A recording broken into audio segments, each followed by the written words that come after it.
Welcome back, Mythic Explorers, to another deep dive into the fascinating world of Greek mythology. In this episode, we will be continuing our journey into the fascinating aftermath of the Titanomachy. Up to this part in our series, we have been following the bloodline of Gaia and Uranus, the protogenoi of the earth and the sky, as described by Hesiod's Theogony. Today, we will be looking at our first introduction of a new protogenoi bloodline, the consummation of Gaia and Tartarus. But before we do, if you are someone with an interest in the myths and legends of the past, looking to hear more stories about heroes, monsters, and men lost to time, then don't forget to like and subscribe to follow along as we post twice a week and continue to dive into our very own mythic journey. In our previous episode, we had our introduction to the end of the Titanomachy and the rise of the Olympians to power. After a brutal 10-year war, the Olympians would defeat the Titans, sealing them away in Tartarus. With the Olympians, the new ruler of the cosmos, they would be challenged again almost immediately after the war ended.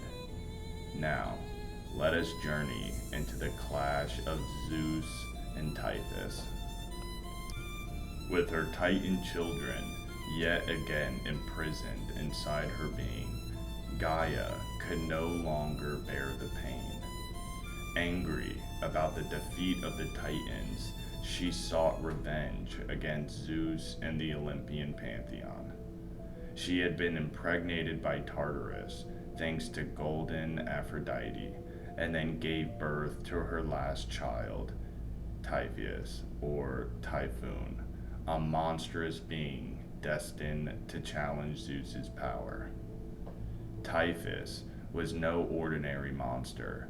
He was described as a terrifying god of chaos and destruction. According to Hesiod, he was the last child of Gaia, born of Tartarus, with hands that were like engines of war and feet that never gave out.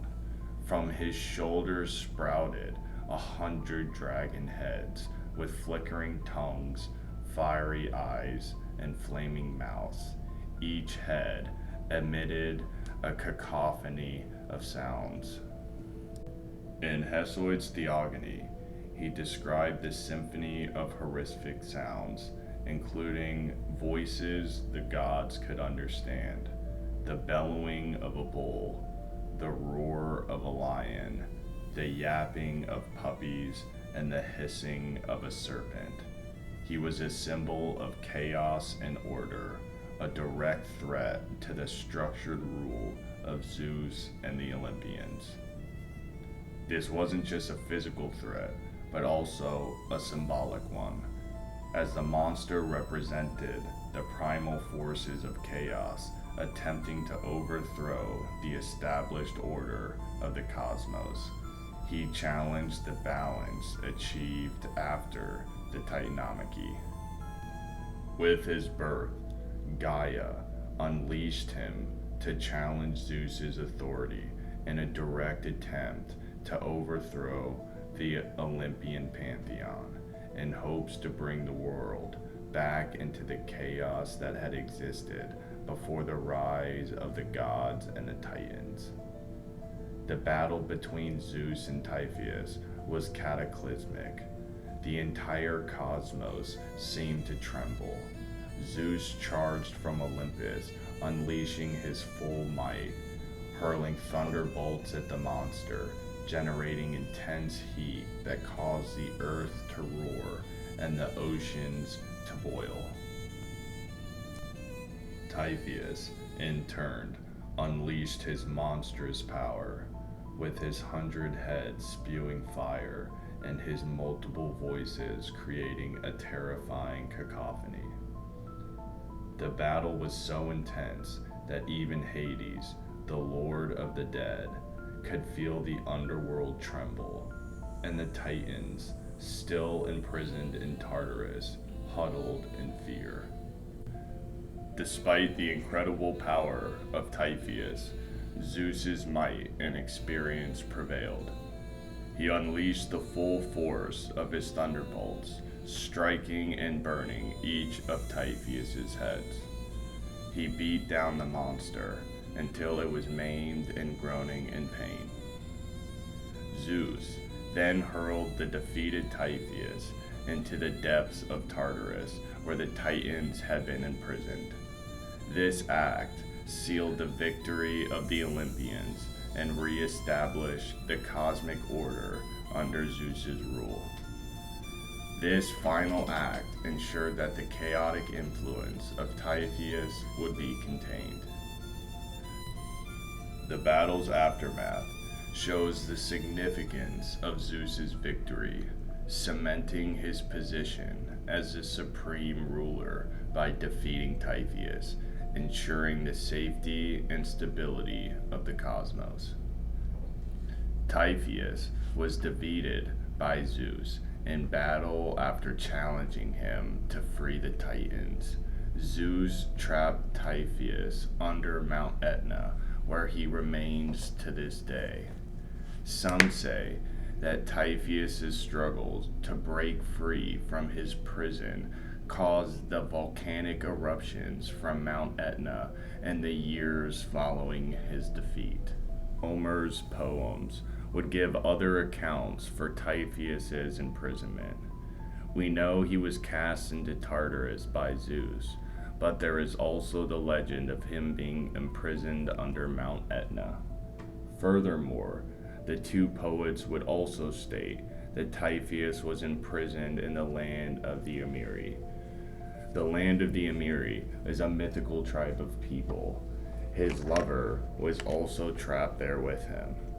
After the battle with Zeus, even though Typhoeus was defeated and imprisoned, Echidna continued to live in a cave and raised their monstrous offspring, which included creatures like Cerberus, the Hydra, the Chimera, and the Sphinx, as a challenge to future heroes. In later accounts, there were even descriptions of Typhoeus being imprisoned on the land of Ischia. Although defeated, Typhoeus' influence is not entirely extinguished. According to Hesiod, he is the source of the destructive monsoons that plague the sea and lands. These winds are not the blessing sent by the gods, yet they are seen as violent, random, and destructive forces, highlighting the last impact of his chaotic nature. Even in his imprisonment, Typhoeus' power is felt, symbolizing that chaos, while contained, can still influence the world. This reinforces the idea that the forces of disorder and destruction are always present, requiring constant vigilance. The epic clash of Zeus and Typhus is not just about a single battle. This story yet again reflects a recurring theme in Greek mythology, a pattern of new forces challenging the established ones. It illustrates the cyclical nature of power and the ongoing struggle to maintain control. The story provides a symbolic representation of Zeus's power and his legitimacy as the ruler of the Olympian pantheon. By defeating Typhoeus, he proved his ability to overcome any challenge to his rule, which for the Olympians would prove a benefit as their next challenge was coming. In our next episode, we will continue to dive into the bloodline of Gaia and Uranus with the epic clash of the Gigantomachy, the war between the Olympians and the Giants. If you enjoyed this episode, be sure to like and subscribe for more in-depth explorations of the fascinating world of Greek mythology. And as always, thanks for watching.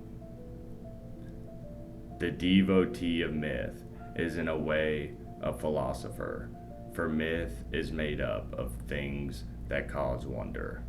Aristotle.